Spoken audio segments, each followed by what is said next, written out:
There's been a Christian church here in the heart of the city of Winchester since the 7th century, but it was in 1079, after the Norman invasion of Britain, that William the Conqueror decided to build the longest medieval cathedral in the whole of the world. Welcome to Winchester Cathedral.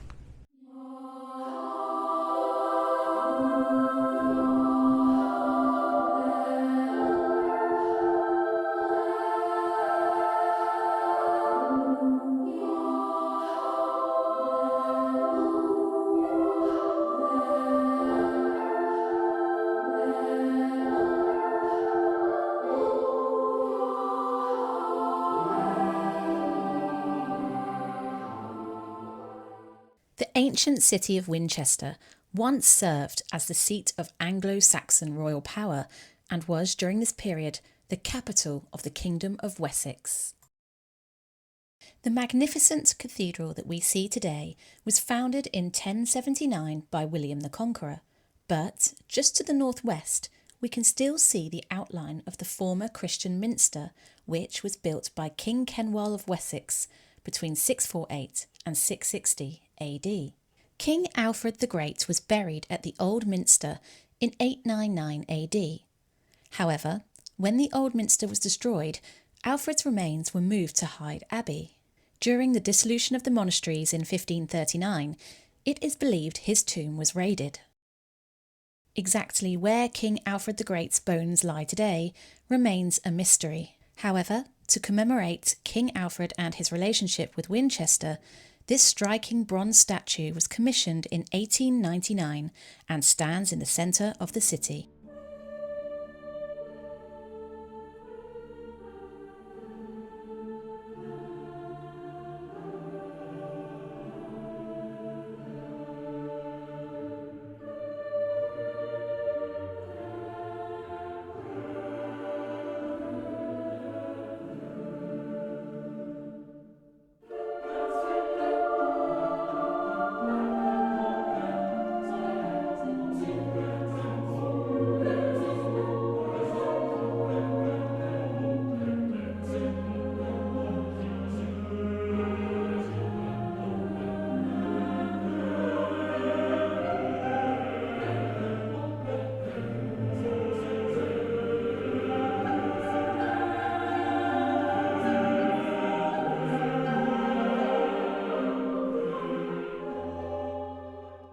The beautiful nave stretches out at 75 metres in length and is decorated with an ornate fan-vaulted ceiling. The monks moved into the cathedral in 1093 and the nave at this point was still incomplete. Over the next 2 centuries, the internal appearance of the nave changed from the Romanesque style to Perpendicular Gothic. The beautiful stained glass west window has a story of its own to tell. In 1642, parliamentarian forces descended upon the cathedral and began to destroy it. They broke into the mortuary chests, which contained the bones of some of England's pre-Norman monarchs. They scattered the bones around the cathedral and violently threw some at the west window, destroying the beautiful stained glass. Once the forces had left, the local people gathered up the bones of the kings and returned them to their chests, albeit a little mixed up. They then collected the pieces of the broken stained glass window, and a mosaic was created and fitted into the window frame as a reminder of the events of 1642.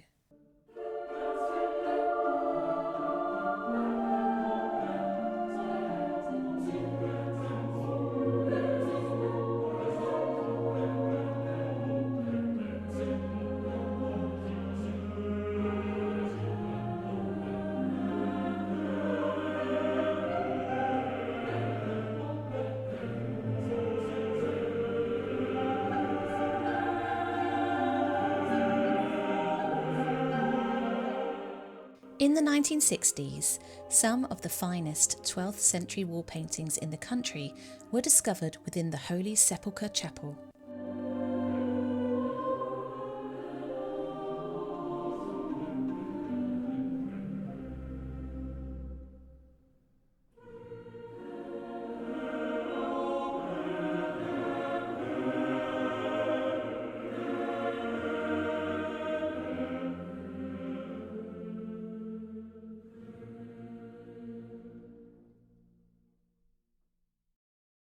The tomb we see here dates to the 12th century and was for years wrongly thought to be that of King William II, otherwise known as William Rufus, who was buried in haste here in 1100 after a suspicious hunting accident took his life in the New Forest. The tomb in fact belonged to his nephew, Bishop Henry of Blois, who died in 1171.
This ornate chapel is dedicated to Bishop Fox, who was an important figure in Winchester Cathedral's history during the Tudor period.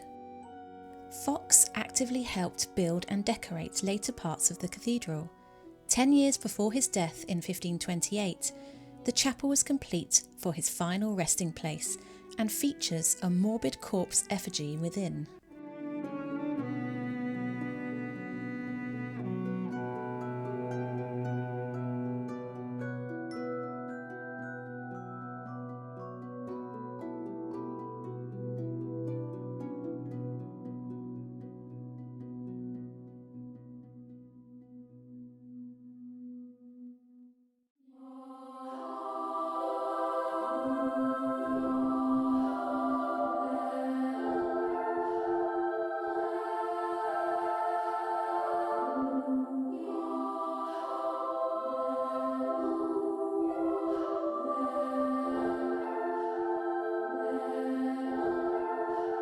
When walking in the retro choir at the east end of the cathedral, take a look beneath your feet and you will see some of the finest 13th century floor tiles in the country.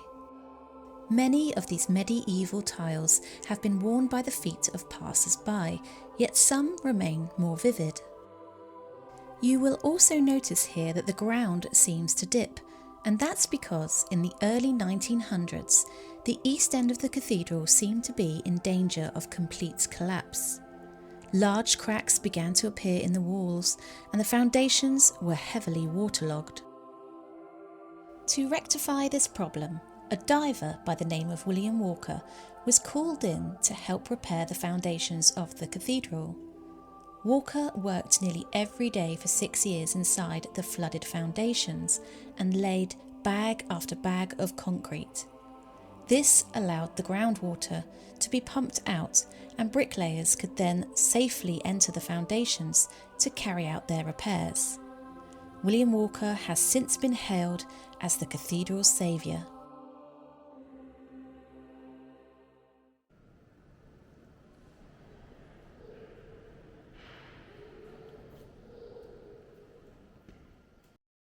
Winchester Cathedral is dedicated to former Bishop St Swithun, who helped restore the city after a series of Viking attacks. His original grave was at the front of the cathedral, but on the 15th of July 1093, his remains were moved into the high altar of the new cathedral. St Swithun's shrine was an important place of pilgrimage until the dissolution of the monasteries saw the shrine smashed by Henry VIII's men, and St Swithun's bones and jewels were stolen.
The north transept is the oldest part of the cathedral and is rich in Norman architecture.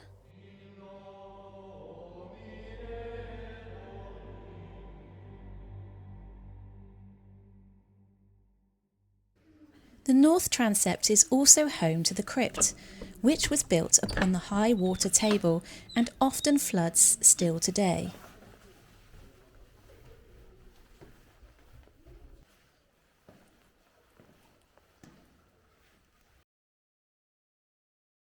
The crypt was used as an area of quiet spiritual contemplation, and a modern sculpture named Sound 2 demonstrates just that.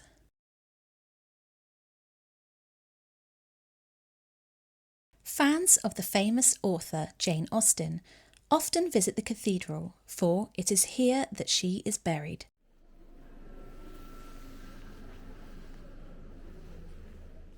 Austen died in 1817 at the age of just 41. She had moved to this house in the city to receive medical care after becoming ill.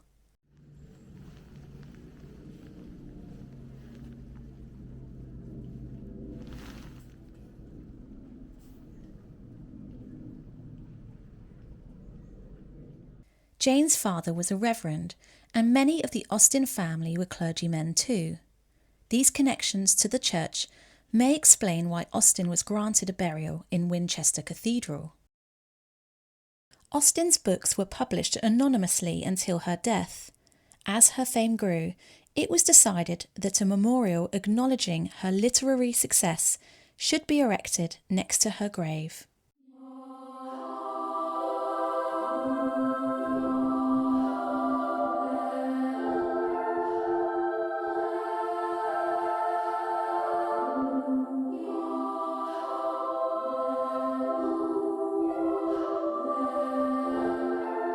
The beautiful Tournai font was believed to be gifted to the cathedral by Henry of Blois. The font is carved from a single block of Tournai black marble and dates to around 1150. Elaborate carvings adorn each side, making this a most striking and unusual font.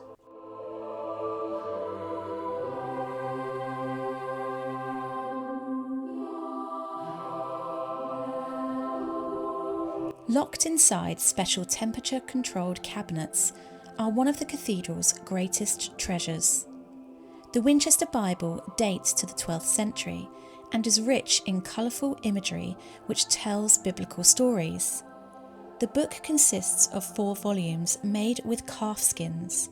The pages are finely decorated with gold leaf and precious materials such as lapis lazuli.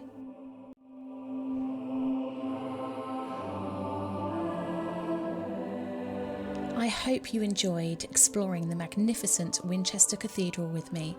I'll see you all again on the next Wyrd Walk.